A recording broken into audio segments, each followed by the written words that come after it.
We want to be able to use every minute of this time. Let me provide a short introduction. Hope it'll be a short introduction to our speaker, Brent Hunter from Tampa, Florida, and then we'll have a short prayer, and then we'll let Brent get started.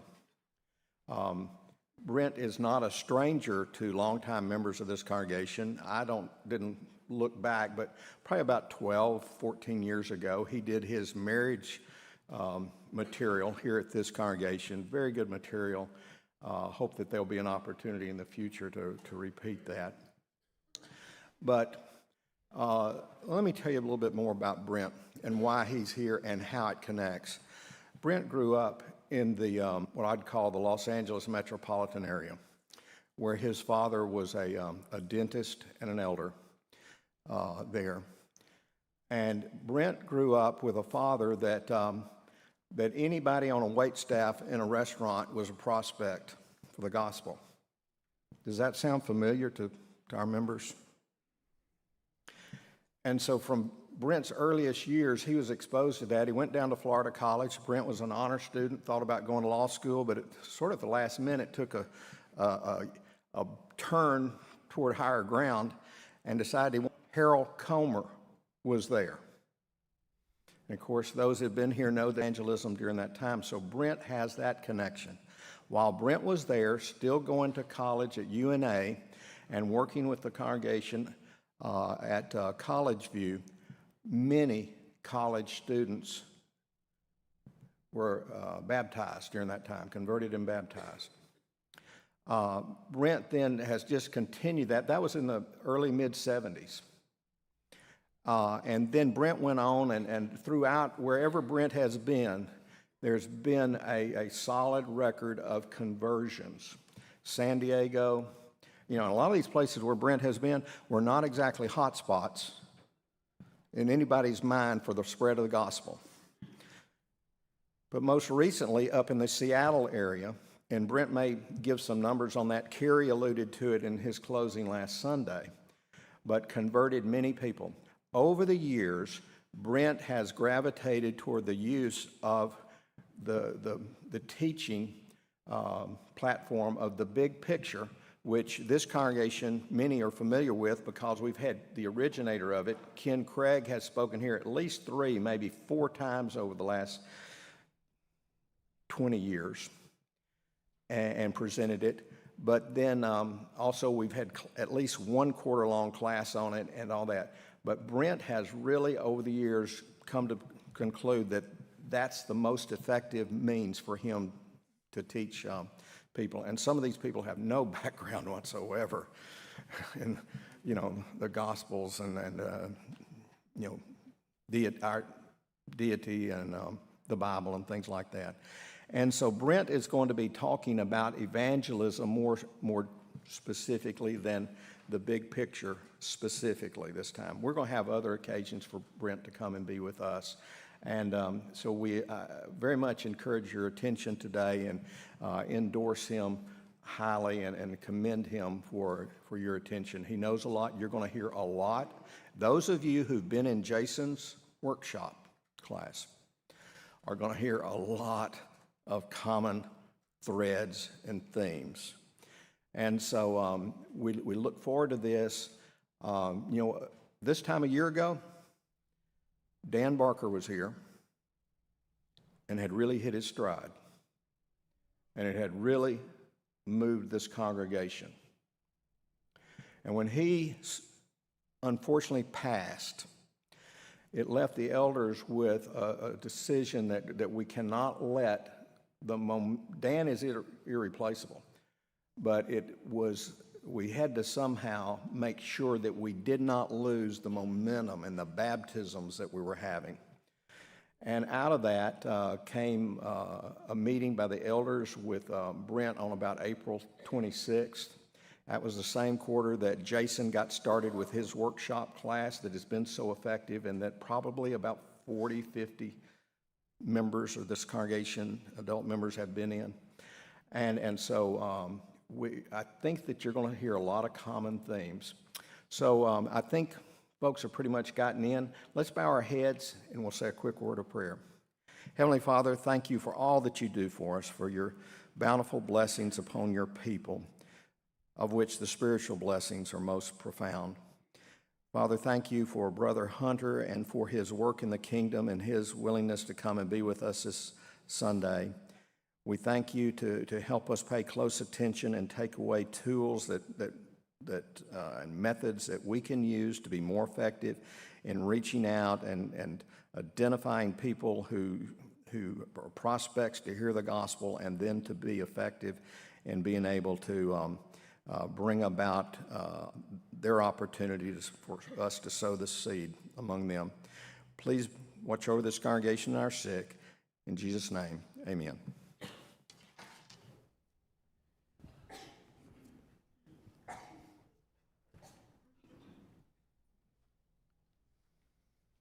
Good morning.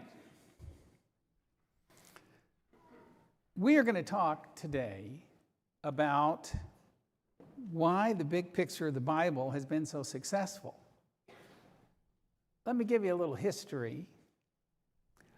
I'm told that because I was tutored by Harold Comer, that a lot of what I'm going to say you've heard before, and that's fine. And it was a privilege to learn how to do evangelism at the feet not just of my father, but of Brother Comer, who had such an impact for so many years in this wonderful congregation. We all have different things we get used to, and I was no exception.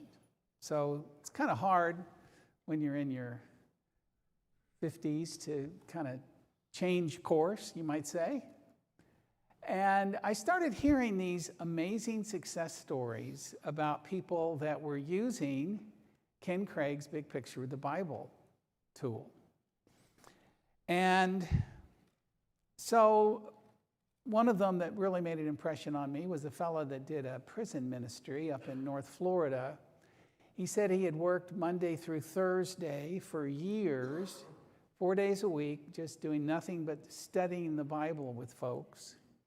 And usually at the end of a year's period, he would have 3 or 4 conversions as a result. And then he started saying, well, maybe I can try something better, something different. And so we started going through the big picture of the Bible, which takes about an hour. And he had 25 or 30 that year. He said it was like turning on the light switch, turning on the power switch. He went from sharing about the authority of the Bible and of the uniqueness of the New Testament church to starting first with just the basic gospel. And where's the Bible say the power is? It's in the gospel. He started with the cause material rather than the effect material. It made a huge difference in his effectiveness. Then there was another fellow by the name of, I'll just call him Dan. He went up to a little town in Ohio, Chillicothe, Ohio. And they started off with 9 or 10 members, were meeting in his home. And Dan was very personable, and he went around town to different townspeople and just started asking people, can I have an hour of my time to share my faith with you? And he had the big picture of the Bible on his laptop. And he made, many, many presentations. And in 6 or 7 years, they went from 9 people to over 100. And they were able to build a building that could seat over 200. And most all of those people came from big picture presentations. And by the way, he not only taught them the big picture, but very importantly, he taught the people he taught how to teach the big picture. And that's where you get really phenomenal results. Ken Craig is a classmate of mine from Florida College. He was actually in the class right above me, but when I was a freshman, I knew him well as a sophomore. So we've been acquainted over the years, and I was talking to Ken about this years ago, and he confirmed this recently, that in the times that he has shared the big picture of the Bible, he's had about a 50% response rate. That's better than my response rate. But still, that's pretty amazing. He said they don't always respond immediately. Sometimes it takes months or years. But he goes, yeah, I would say of the people that I can get to sit down with me and hear the big picture, about 50% eventually respond. That is just amazing. So I decided I'm going to have to put aside what I've been doing, a typical 5 or 6 lesson approach. That's good material, and if people will listen to it, can be very impactful.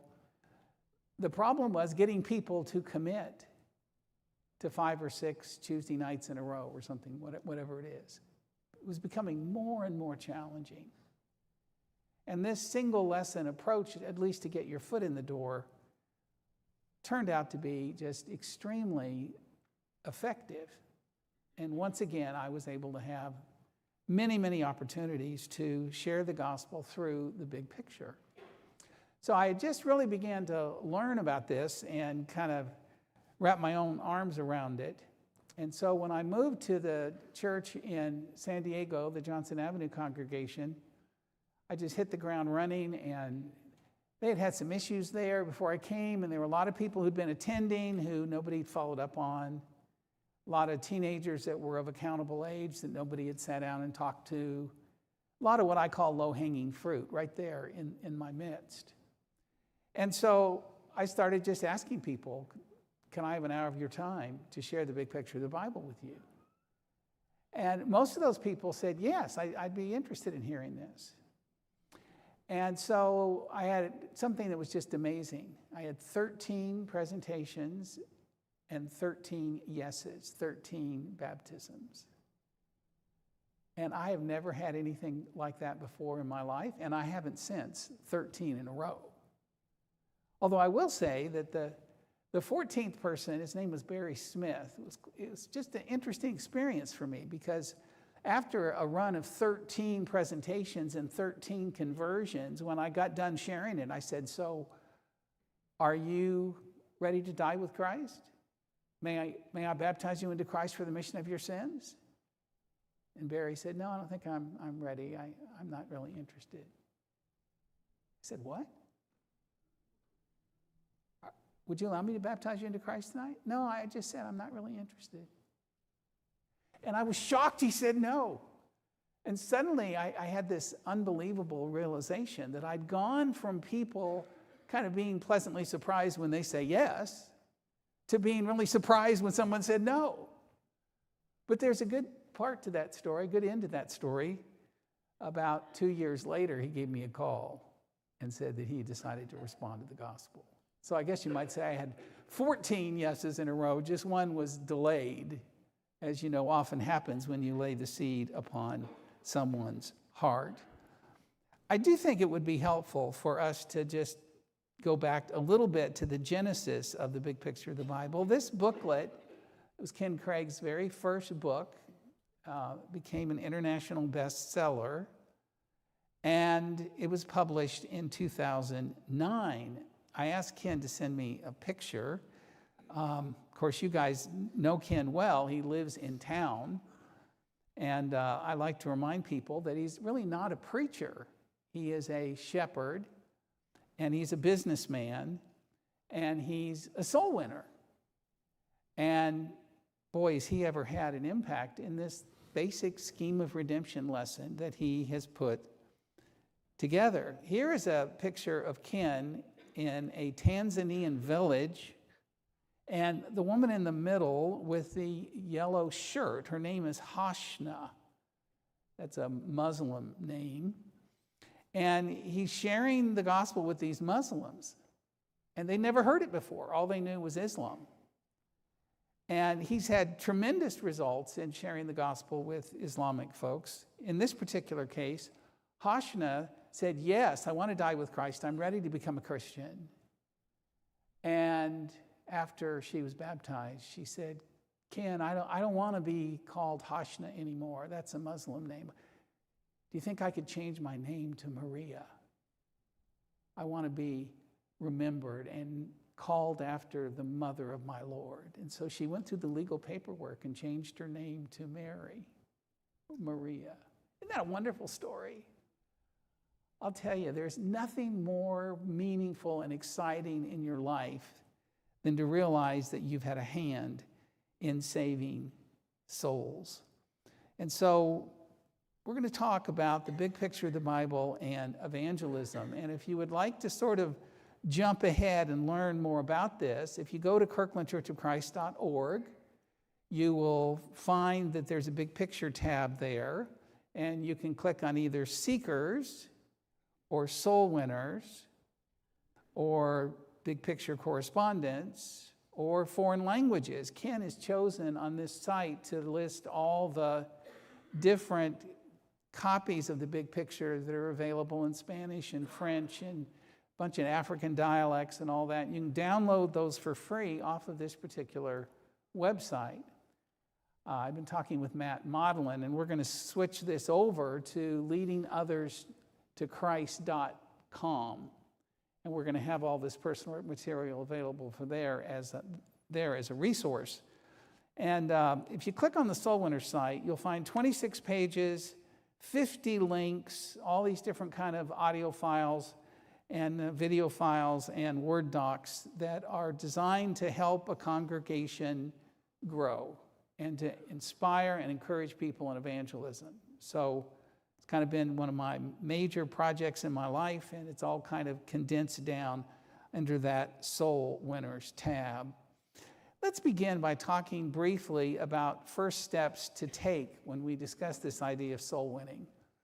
The Chinese used to say the journey of 1,000 miles begins with the first step, and that is so true.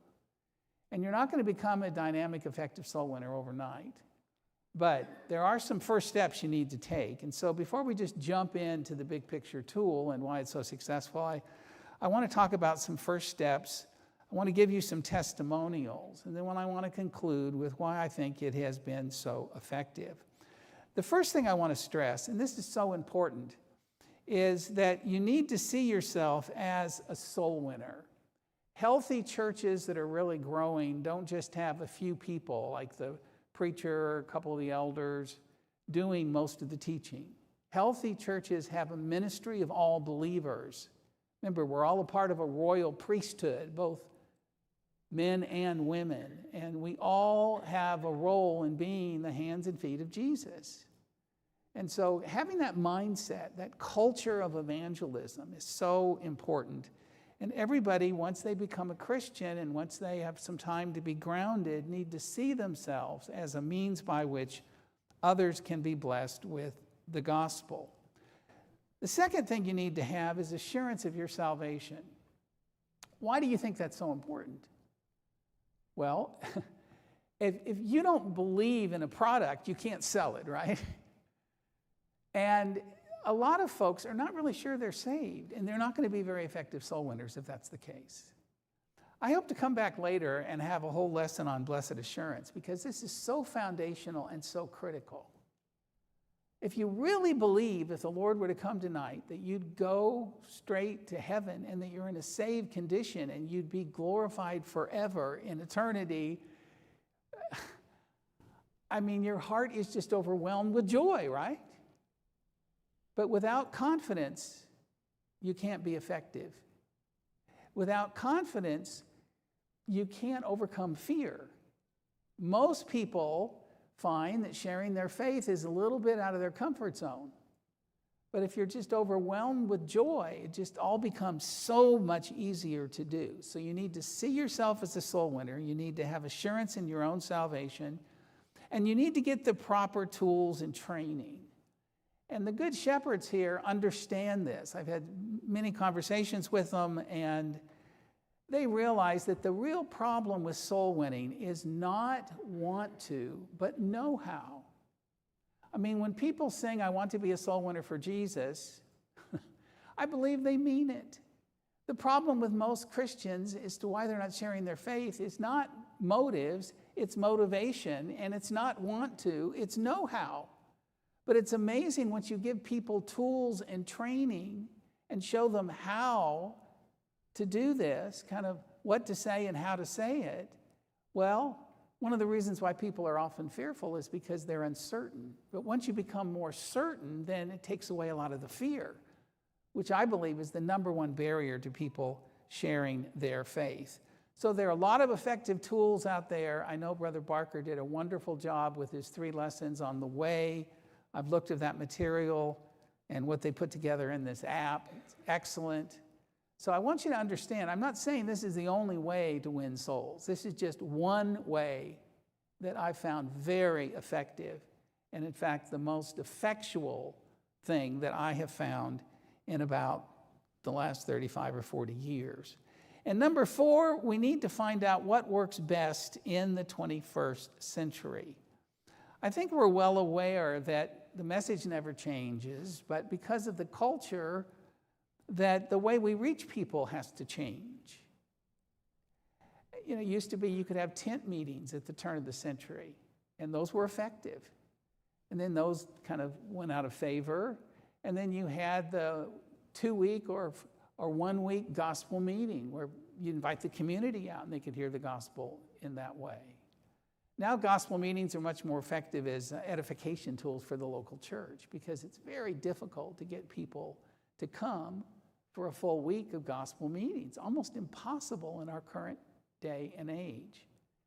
And the 5 or 6 week approach, the Jewel Miller film strips that I cut my teeth on, they used to be pretty impactful. They're not anymore, largely because you can't get people to sit down that long.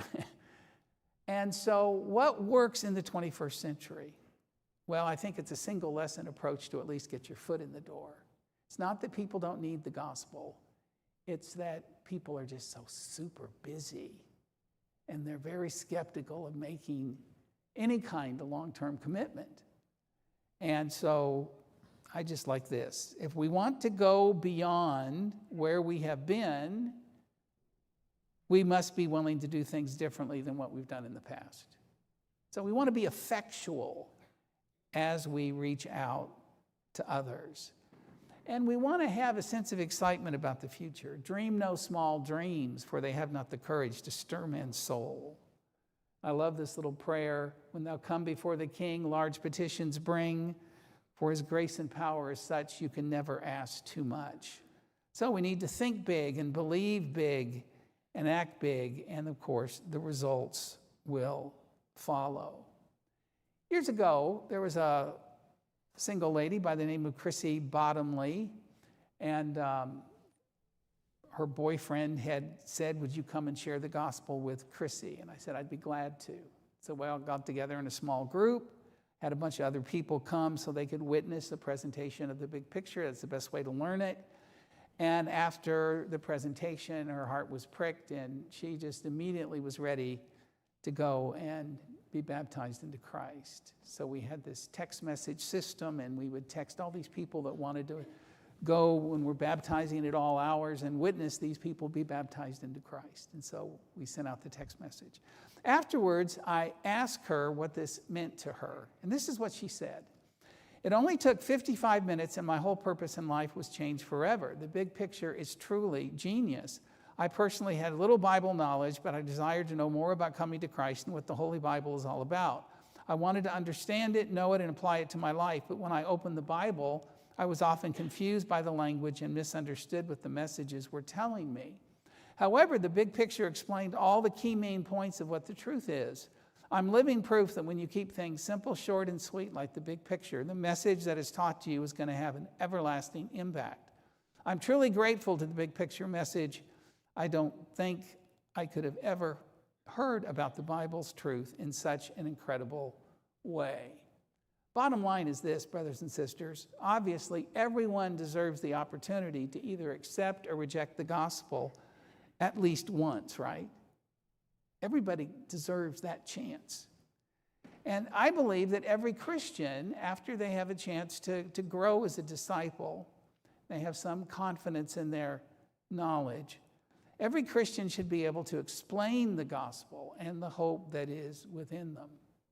So if you had somebody that was on their deathbed and you'd been their friend and they said, okay, I'm ready. I need to know before I go to meet my Maker what I need to do to be saved.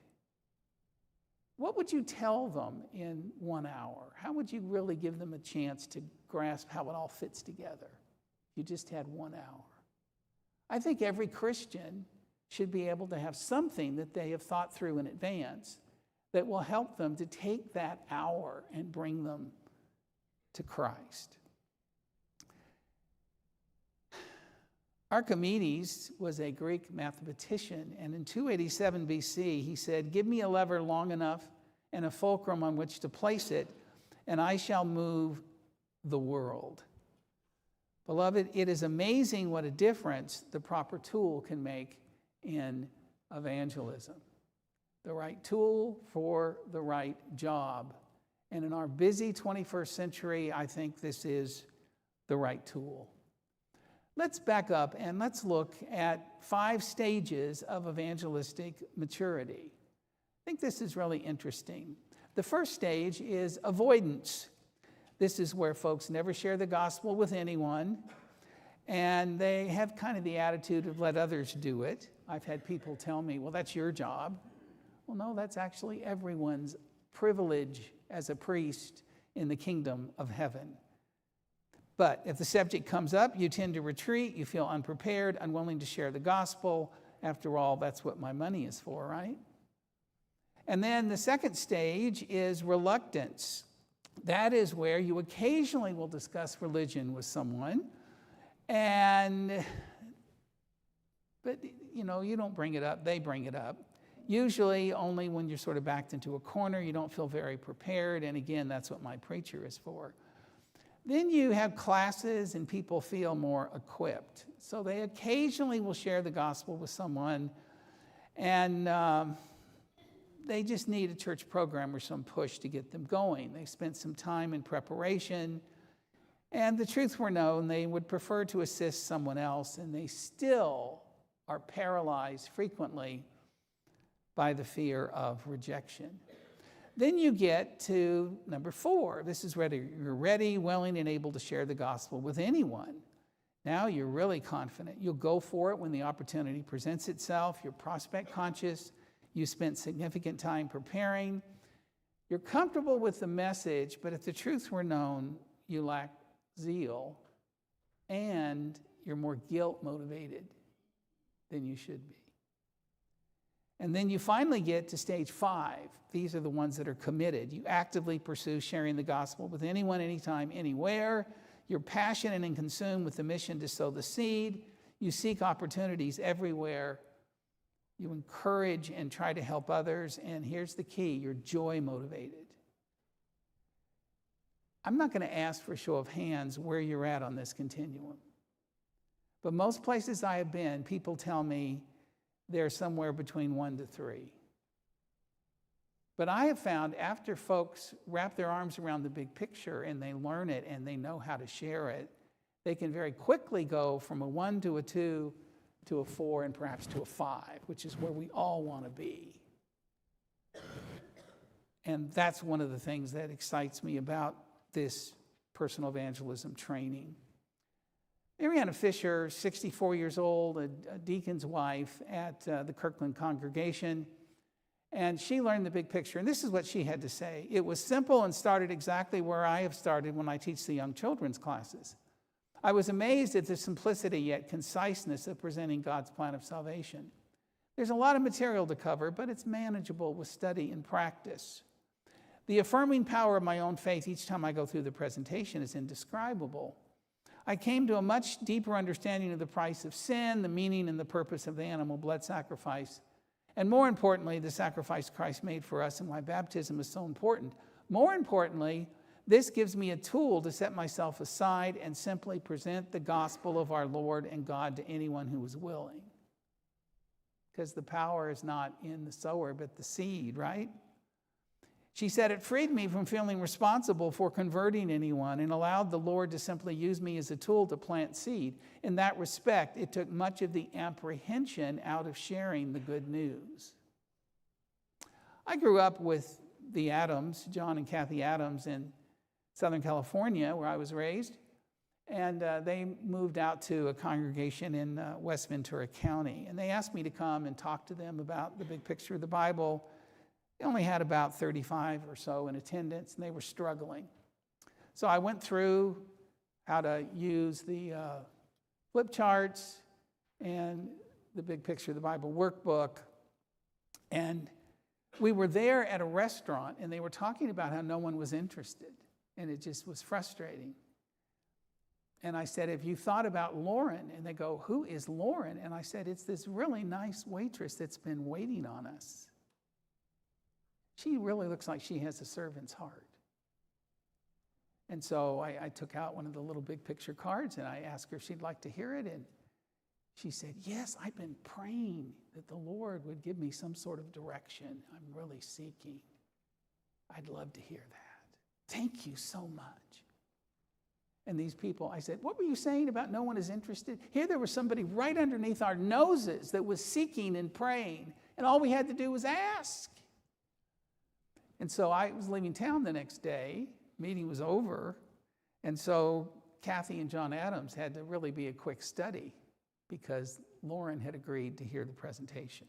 So this is what she says. My experience of the Big Picture of the Bible teaching tool began in April of 2013.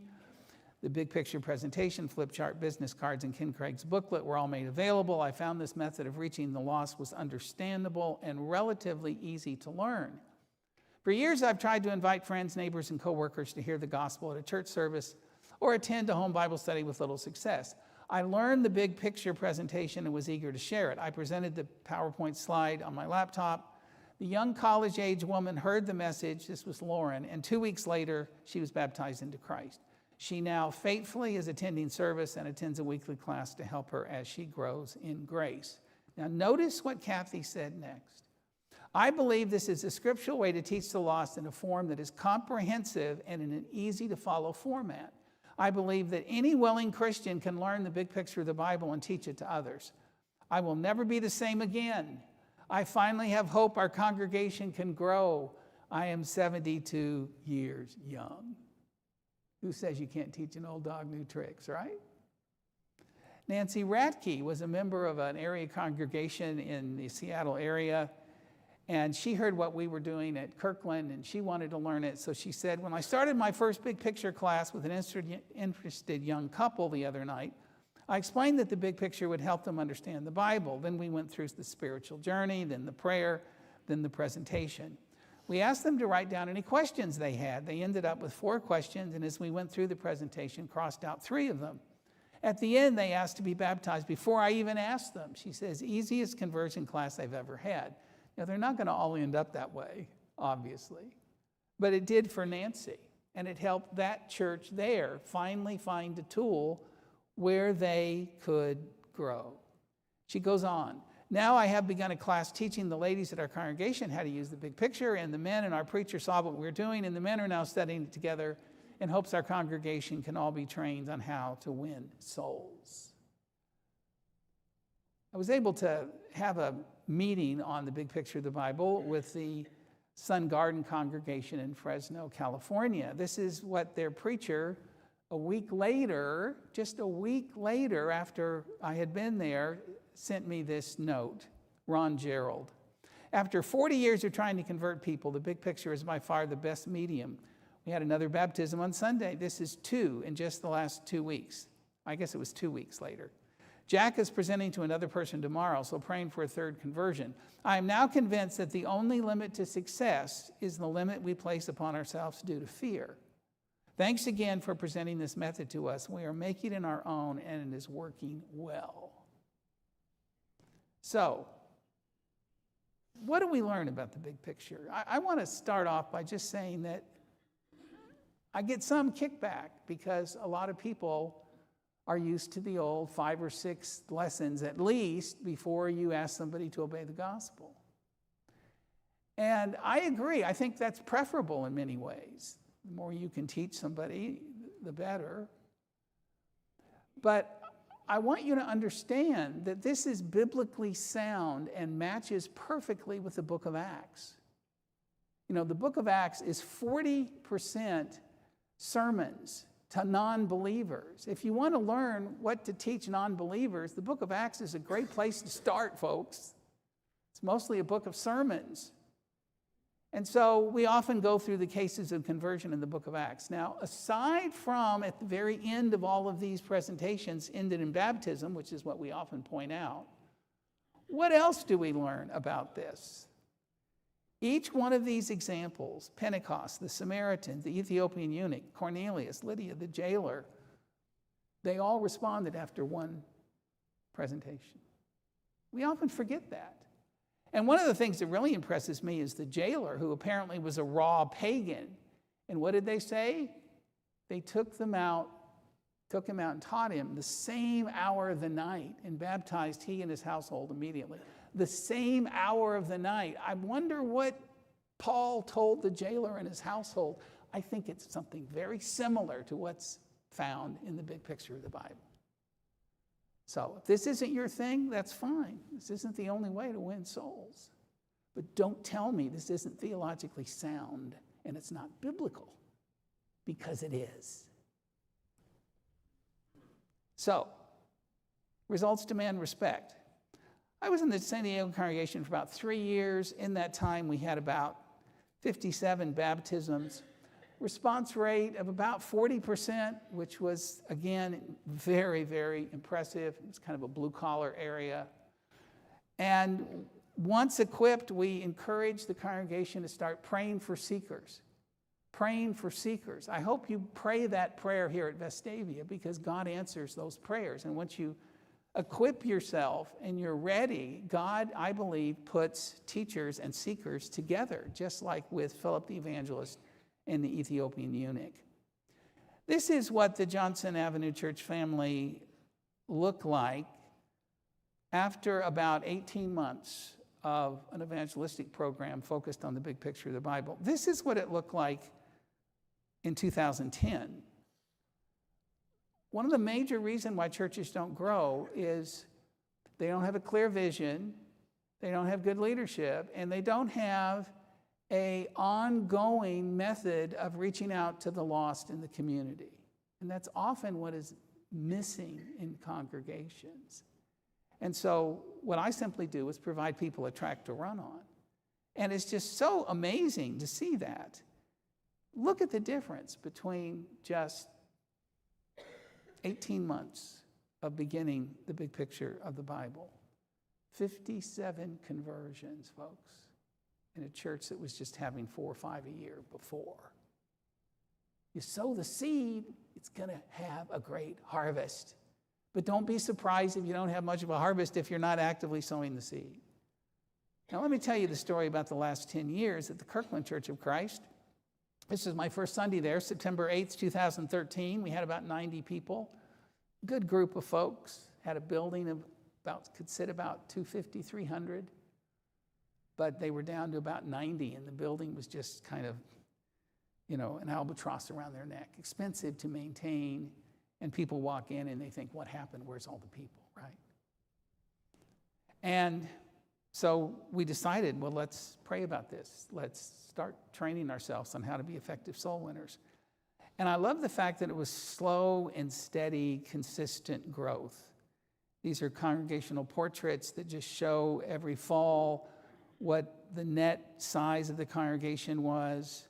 And you can see that the Lord was blessing our efforts consistently, year after year after year. And then in 2018, we had a really good year. And then in 2019, right prior to COVID hitting, this was our congregational picture of 210 people. Started off with 90 in the Pacific Northwest. That's not the Bible Belt, folks. Isn't the gospel powerful everywhere it is shared? Yes, even in areas that are not typically very receptive to the message. So why is it so successful? Well, I think, as I mentioned earlier, it focuses in on where the power is. The gospel is as powerful as dynamite and as contagious as the measles. And we need to get back to just simply first talking to people about the Lord, convicting people of their sin, getting back to basics. This discusses who and what God and Jesus has done for people and why he had to die for them first. People need to understand that before you start talking to them about immersion.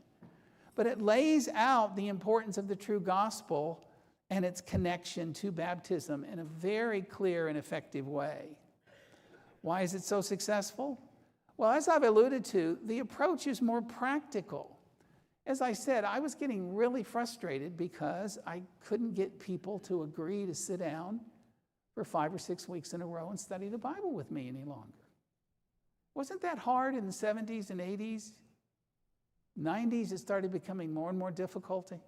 Once the new millennium hit, it was just almost impossible. So this came around at just the perfect time for me to try to figure out, I don't want to just work hard, I want to work smart. I want to be fruitful. Don't you? It's easier to get someone to agree to a one-lesson presentation. In fact, it is not that hard. Since I've been back to Tampa, Florida, I've gone to a bunch of different restaurants at different times, and I ask people, waiters, waitresses, would you like to hear the big picture of the Bible? I explain it a little bit. I'll talk to you about that later when we talk about the approach. And I've had about a 40% response of people, yeah, I'd be interested in that. Thank you. Now, how hard is that? Anybody can do that. And yet, very few people are. And one of the reasons I love this as well is because it's duplicable. God's plan is that you teach others who teach others who teach others, 2 Timothy 2 and verse 2. And you can take the big picture and you can wrap your arms around it and you can use this flip chart. I think I've improved the old flip charts that you guys had by putting little training wheel, cliff notes on the bottom, so it makes it easier to learn. I hope to come back in later sessions and kind of have some training classes on this. But it's not that hard to duplicate yourself. I can just tell other people to do what I've learned to do that's most effective, and you don't have to reinvent the wheel. And that, to me, is exciting. And it's not necessary to be eloquent of speech. Remember, Ken is not a preacher. You don't have to be some professional salesperson or something, or teacher or preacher, to be good at this. It's not necessary to be eloquent of speech. You just have to be passionate and care about people and get through this basic material. I mean, think about it. Why did God choose Moses and Paul? They were very effectual, but neither one of them were what? Eloquent of speech, right? So don't use that as an excuse. You don't have to be polished. Just care about people and ask them if you can share the good news with them through this 1-hour presentation. Beloved, the harvest is plenteous. The problem is the laborers are few.